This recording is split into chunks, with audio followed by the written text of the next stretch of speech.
जय गुरुदेव. जो गुरु शिष्याचा संवाद, जो निजानंदाचा आनंद, जो निज बोधाचाही बोध, स्वतः सिद्ध आईता जो. या ओवीतून संत शिरोमणी शिवयोगी मन्मथ माऊली आपल्या परम रहस्य या प्रासादिक ग्रंथातून आपला अनुभव सांगत आहेत. जो गुरु शिष्याचा संवाद, इथं हा संवाद शब्दाचा संवाद नाही तर मौन संवाद आहे. सद्गुरुनाथ प्रसन्न अवस्थेमध्ये डोळे मिटून आत्मचिंतनात मग्न आहेत आणि शुद्ध अंतकरण झालेला शिष्य गुरु चरणाजवळ बसतो आणि सद्गुरूच्या हृदयातील ज्ञान शिष्याच्या हृदयात प्रकट होतं. जो निजानंदाचा आनंद, जो निज बोधाचाही बोध, ते आत्मस्वरूपाचं ज्ञान गुरुच्या हृदयातून शिष्याच्या हृदयात प्रकट होतं. ते आनंद स्वरूप बोधालाही प्रकाशित करणारं आहे, जे स्वतः सिद्धच आहे. असं या ओवीचा सरळ भावार्थ आहे.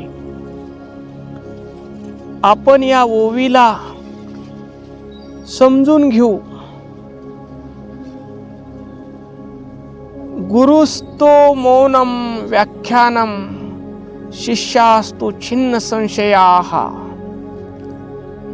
गुरु मौन आहेत, काहीही बोलत नाहीत, तरीही शिष्याच्या मनातील सर्व शंकाचे निरसन झाले आहे. आणि शंकाचे निरसन झाल्यावर शिष्याच्या तोंडातून उद्गार बाहेर पडतात. तुझ पाहता माऊली पाप ताप दैन्य गेले.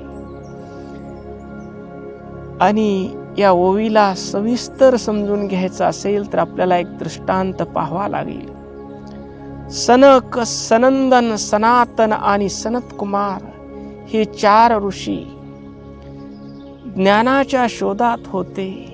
त्यांनी खूप शास्त्रे वाचली होती, पण त्यांना शाश्वत शांती मिळत नव्हती, अक्षय सुख मिळत नव्हता, परमानंदाची प्राप्ती होत नव्हती. अध्यात्माचे ग्रंथ वाचूनी शिनलो, प्रेमा अंतरलो देवा तुझ्या. अंतकरणात व्याकुळता होती. त्यांची व्याकुळता जाणून भगवान शिव एका वट वृक्षाखाली ध्यानस्थ बसले. भगवान शिवानी पद्मासन घातलेलं आहे आणि चिन्मुद्रा धारण केलेली आहे. चिन्मुद्रा म्हणजे अंगठा वर करून त्या अंगठ्याला आपलं पहिलं बोट म्हणजे तर्जनी चिटकावणे आणि मध्यमा आणि अनामिका आणि करंगळी ही 3 बोट खाल्ल्या बाजूला करणे. अशा चिन्ह मुद्रेमध्ये भगवान शिव बसलेले होते. त्या ठिकाणी हे 4 ऋषी भगवान शिवाच्या जवळ येऊन बसले.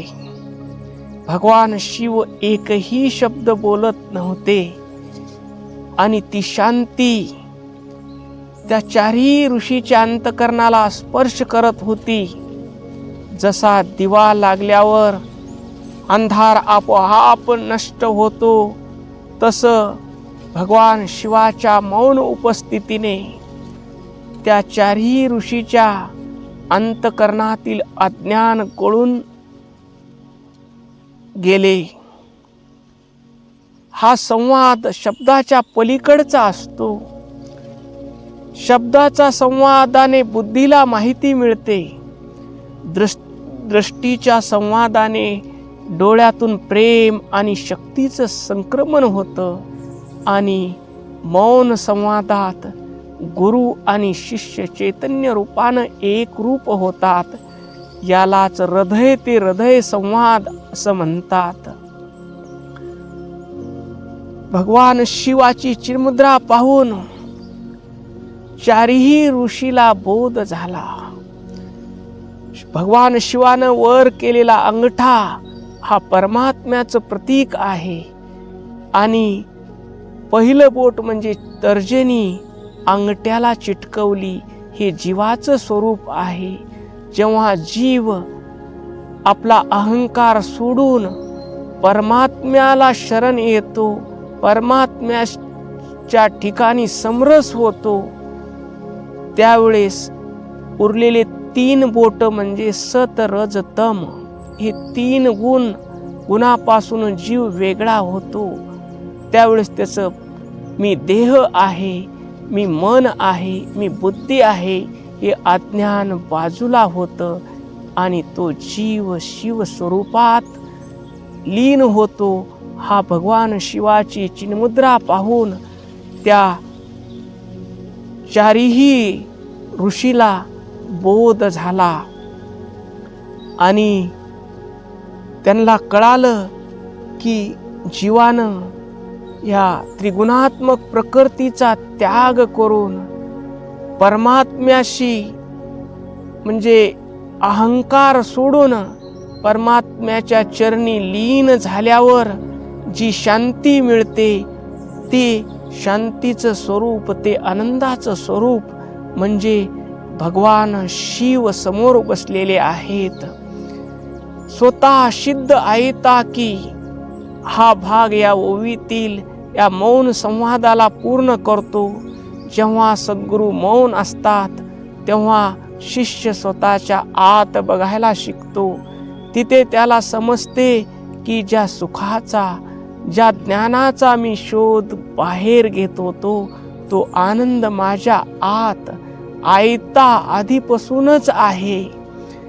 मी आनंद स्वरूपच आहे, मी ज्ञान स्वरूपच आहे, मी शांत स्वरूपच आहे, मी प्रेम स्वरूपच आहे. हे गुरुचे मौन हे आरशासारखे काम करते, ज्यात शिष्याला स्वतःचे ब्रह्मस्वरूप दिसते. अशा मौन संवादातून त्या चारही ऋषीला भगवान शिवाच्या चरणी बसून आत्मस्वरूपाचा बोध झाला. संत आपणही गुरु माऊलीला पाहतो, पण आपल्याकडे ती दृष्टी पाहिजे. ते शांत बसलेले असतानाही आपल्याला शिकवतात, पण ती शांती अनुभवण्यासाठी आपलं अंतकरण शुद्ध पाहिजे. आजही आपण गुरु माऊलीचं ध्यान केलेला आपल्या डोळ्यासमोर आणल्यावर आपल्याला त्या शांतीची अनुभूती येते. याचा आपला आपण अनुभव घ्यायची ही गोष्ट आहे. ओम शांती शांती शांती.